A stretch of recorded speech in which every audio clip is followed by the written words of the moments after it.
வல்ல அல்லாஹினுடைய அறப்பெரும் கிருபையினாலே நாம் எல்லோரும் மனனம் செய்திருக்கக்கூடிய ஒரு சூரா. ரொம்பவும் படிப்பதற்கும் ஓதுவதற்கும் எளிமையான இலகுவான ஒரு சூரா. சிறுவர்கள் முதல் பெரியவர்கள் வரை தெரிந்திருக்கிறோம் அந்த சூறாவை. வேறொன்றும் இல்லை, அதுதான் சூரத்துல் ஃபாத்திஹா. அல்ஹம்து சூரா என்று சொல்லுகிறோமே அதுதான். 7 வசனங்களை கொண்ட ஒரு சூரா இது. ஒவ்வொரு தொழுகையிலும் ஓதுகிறோம். சொல்லப்போனால் அந்த சூரா ஓதாமல் தொழுகையே இல்லை. எந்த தொழுகையாகட்டும், ஃபரது, சுன்னத்து, நஃபிலு, வாஜிபு, முஸ்தஹப்பு, என்ன தொழுகையானாலும் சூரா ஃபாத்திஹா என்பது கட்டாயமாக ஓதுகிறோம். ஷாஃபி மதுஹபின் பிரகாரம் அந்த சூரா கட்டாயம் ஓத வேண்டும். ஓதலைன்னா தொழுகையே கூடாது. 7 வசனங்கள் தான் அதிலே. ஆனால் அந்த வசனங்களும் அந்த சூறாவும் எவ்வளோ பெரிய பலனை தருகிறது தெரியுமா? நபிகள் பெருமானா ஸல்லல்லாஹு அலைஹி வஸல்லம் பல பெயர்கள் விட்டார்கள் அந்த சூறாவிற்கு. உம்முல் குர்ஆன், குர்ஆனுக்கே தாய் என்று சொன்னார்கள் அந்த சூறாவை. அதே போன்று சபுல் மசானி, திரும்ப திரும்ப ஓதப்படுகிற 7 வசனங்களை கொண்ட சூரா என்று சொன்னார்கள். இப்படித்தான் அந்த சூறாவிற்கு ஒரு பெயர் இருக்கிறது, அஷ்ஷாஃபிய்ய, எல்லா நோய்களுக்குமான நிவாரணத்தை தரக்கூடிய சூரா என்று பெருமானா ஸல்லல்லாஹு அலைஹி வஸல்லம் சொன்னார்கள். ஏன் இதற்கு ஷாஃபியா என்று பெயர் வந்தது? இதற்கு பின்னால் நபிகள் பெருமானா ஸல்லல்லாஹு அலைஹி வஸல்லம் காலத்தில், அவர்களுடைய வாழ்க்கையிலே, அவர்களுடைய காலகட்டத்தில் நடந்த ஒரு நிகழ்ச்சியை நான் இங்கே சொல்கிறேன்.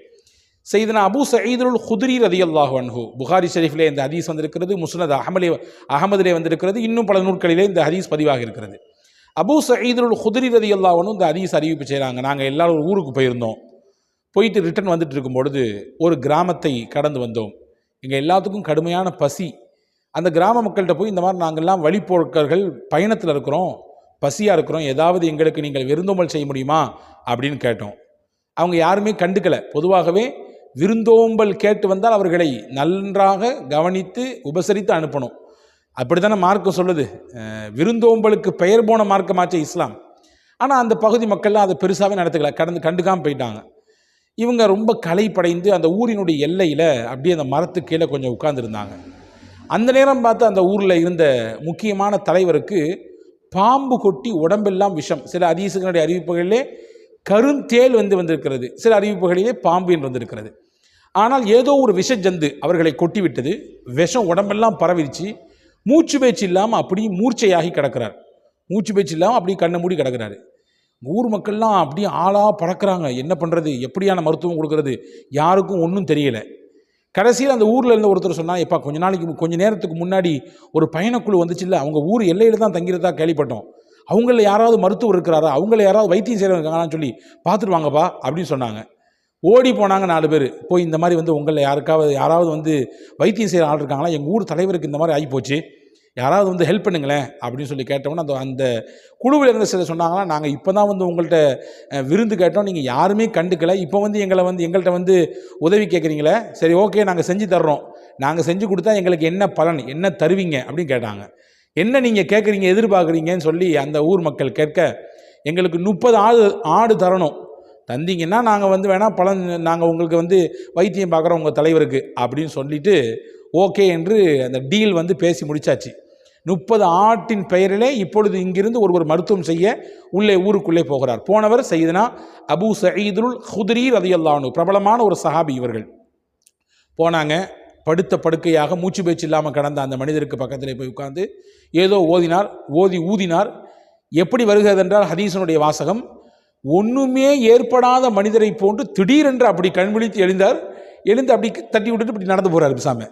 எதுவுமே இப்படி ஒரு விஷத்தந்து கொட்டிய மாதிரியும் அவருக்கு தெரியல. என்னாச்சு ஏதாச்சு அப்படின்னு பதட்டப்படல. அப்படி ரிலாக்ஸாக தூங்கி எந்திரிச்சா எப்படி நடந்து போகிறோ அந்த மாதிரி நடந்து போனாராம்மா. அப்போ அந்த மக்களுக்கெல்லாம் சந்தோஷம். சரி, எங்கள் ஊர் தலைவரை நீங்கள் இந்த தீங்கிலிருந்து காப்பாற்றிட்டீங்க, உங்களுக்கு நாங்கள் கொடுக்க இருந்த வாக்கு கொடுத்து அந்த 30 ஆட்டை கொடுத்துட்றோம் அப்படின்னு சொல்லி கொடுத்துட்டாங்க. இதை வாங்கிட்டு பயண குழுவிடத்தில் அபூ சயீதுல் குத்ரி ரலியல்லாஹு போன உடனே, சரி எல்லாத்துக்கும் ஷேர் பண்ணிக்கலாம், இதை இப்படி நீங்கள் தனிநபராக இருந்தாலும் இப்போ ஒரு குழு, இது நம்ம எல்லாரும் சேர்ந்து ஷேர் பண்ணிக்கலாம் அப்படின்னு சொல்கிற நேரத்தில் அபூ சயீதுல் குத்ரி ரலியல்லாஹு சொல்லிட்டாங்க, ரசூலுல்லாஹ்ட்ட இந்த விஷயத்தை எடுத்துகிட்டு போய் சொல்லி, இது ஹலாலா ஹராமா, இப்படி நாம் ஒரு விஷயத்தை செய்து நமக்கு அன்பளிப்பாக கிடச்சிருக்கு, இதை சாப்பிடலாமா சாப்பிடக்கூடாதான்னு ரசூலுல்லாஹ் சொல்லாமல் இதை நம்ம யாரும் தொடக்கூடாது, ஓகேவா அப்படின்னு சொல்லிட்டு எல்லாரும் கிளம்பி முஹம்மது ஸல்லல்லாஹு அலைஹி வஸல்லம் இடத்துல மதீனாவுக்கு போனார்கள். மொத்த கதையும் சொன்னார்கள். சொல்லி முடித்தோன்னு ரசூல் ஸல்லல்லாஹு அலைஹி வஸல்லம் அபூ சயீதுல் குத்ரி அவர் தானே ஓதி பார்த்தாரு, அவரை கூப்பிட்டு என்னத்தை வச்சு நீங்கள் மருத்துவம் பண்ணீங்க, என்ன அவருக்கு எப்படி அந்த நோயெல்லாம் இறக்குனீங்க அப்படின்னு கேட்ட உடனே அபூ சயீத் அல் குத்ரி அல்லாஹ் அப்போ தான் சொன்னாங்க, சூரா ஃபாத்திஹா தான் ஓதினேன், வேற ஒன்றுமே ஓதலை. 7 வசனங்களை கொண்டு இந்த சூரா ஃபாத்திஹாவை தான் ஓதினேன், இதுதான் அல்லாஹ்வின் அருளால் ஷிஃபாவை கொடுத்தது என்று சொன்னவன் ரசூலுல்லாஹ் கேட்டாங்க, உங்களுக்கு எப்படி தெரியும் சூரா ஃபாத்திஹா ஷாஃபியா என்று உங்களுக்கு எப்படி தெரியும்? ஷாஃபியா என்றால் நோய்க்கான நிவாரணத்தை தரக்கூடியது என்று உங்களுக்கு எப்படி தெரியும் அப்படின்னா என்ன அர்த்தம்? அப்போ சூரத்துல் ஃபாத்திஹா நோய் நிவாரணத்திற்கான வேண்டி உண்டான சூறா தான் என்பதை ரசூல் ஸல்லல்லாஹு அலைஹி வஸல்லம் உணர்ந்திருந்தாங்க. அதை தான் கேட்குறாங்க, எப்படிங்க உங்களுக்கு தெரியும்னு கேட்டாங்க. அப்போ ஹஸரத் அபூ சயீத் அல் குத்ரி ரலியல்லாஹு அன்ஹு சொன்னார்கள், யா ரசூலல்லாஹ், அல்லாஹ் என்னுடைய உள்ளத்திலே அந்த விஷயத்தை போட்டு கொடுத்தான், எனக்கு இல்ஹாமாக உள்ளத்தில் ஏற்பட்ட உதிப்பாக எனக்கு வந்தது. எத்தனையோ சில சூறாக்களை நான் மனனம் செய்திருக்கிறேன், அந்த சூறா ஓதி பார்க்கலாம்னு சொல்லி ஒரு இல்ஹாமி எண்ணம், உள்ளத்தில் ஏற்பட்ட உதிப்பு, அது இறைவனால் போட்டு கொடுக்கப்பட்டது என்று சொன்ன உடனே சரியாக செஞ்சீங்க, இதன் மூலமாக கிடைத்த இந்த அன்பளிப்பு உங்களுக்கானது, தாராளமாக சாப்பிடுங்கள் என்று சொல்லிவிட்டு ஒரு பங்கு எனக்கு இருந்தால் கொஞ்சம் கொடுங்களேன்னு சொல்லி கேட்டுக்கிட்டாங்க. சொல்லி முடிச்சுட்டு ரசூலுல்லாஹ் சிரித்ததாக ஹதீஸில் வந்திருக்கிறது. அப்போ இந்த செய்தி, இந்த ஹதீஸிலிருந்து நமக்கு கிடைக்கக்கூடிய பெரிய பாடம் என்னவென்றால், சூரா ஃபாத்திஹா என்பது மிகப்பெரிய நிவாரணத்தை கொண்டிருக்கக்கூடிய சூறா, அவ்வளோ பெரிய நிவாரணங்களை தாங்கி நிற்கிறது. சூரா ஃபாத்திஹாவை எந்த அளவுக்கு அதிகமாக நம்பிக்கையோடு ஒரு நோயாளிக்கு முன்னால் போய் உட்கார்ந்து ஓதி அவர்களுக்கு ஊதுவோமோ, அல்லாஹ் எல்லா நிவாரணத்தையும் தந்து விடுகிறான். எந்த அளவுக்கு என்றால், இப்படியும் சில அறிஞர்கள் சொல்கிறார்கள், சூனியம், கண்பாடு, பொறாமையினால் ஏற்பட்ட அந்த தீங்கு, இதிலிருந்தெல்லாம் கூட சூரத்துல் ஃபாத்திஹா ஒரு மனிதனை காப்பாற்றும். பெரிய பாதிப்பாக இருக்கக்கூடிய சூனியத்திலிருந்தும் கூட மனிதனை மீட்டெடுப்பதற்கு இந்த சூரை ஃபாத்திஹா துணையாக நிற்கும். கண் பாதிப்பில் ஏற்பட்ட தீங்கிலிருந்து பாதுகாப்பதற்கு சூரா ஃபாத்திஹா காரணமாக இருக்கும். பொறாமையான பார்வையில் ஏற்பட்ட தீங்கு, எல்லாருடைய பார்வை ஒரே மாதிரி இருக்கிறது இல்லையே, சிலருடைய பார்வை நல்ல பார்வையாக இருக்கும், ஆனந்த பார்வையாக இருக்கும், துவாவுடைய பார்வையாக இருக்கும், வேறு சிலருடைய பார்வை நம்மை கரிப்பது போன்று உண்டான பார்வையாக இருக்கும், நம்மை அப்படியே திம்பதை போன்று உண்டான பார்வையாக இருக்கும். அப்போ அந்த மாதிரியான பார்வையெல்லாம் நமக்கு சில நேரங்களில் பிரச்சனை பண்ணும்.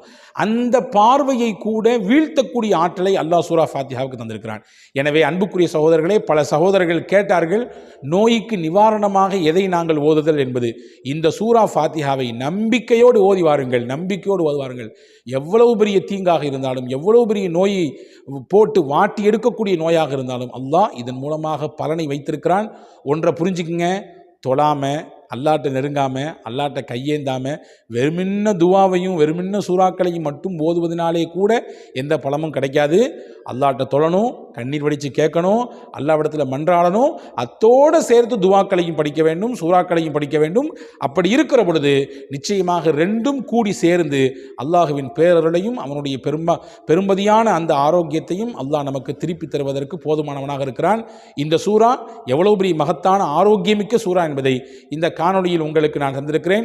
வல்ல அல்லாஹ் பேணி பின்பற்றி நடக்கக்கூடிய பாக்கியத்தை நம் யாவருக்கும் நசீபாக்குவானாக. வஸ்ஸலாமு அலைக்கும் வரஹ்மத்துல்லாஹி வபரகாத்துஹு.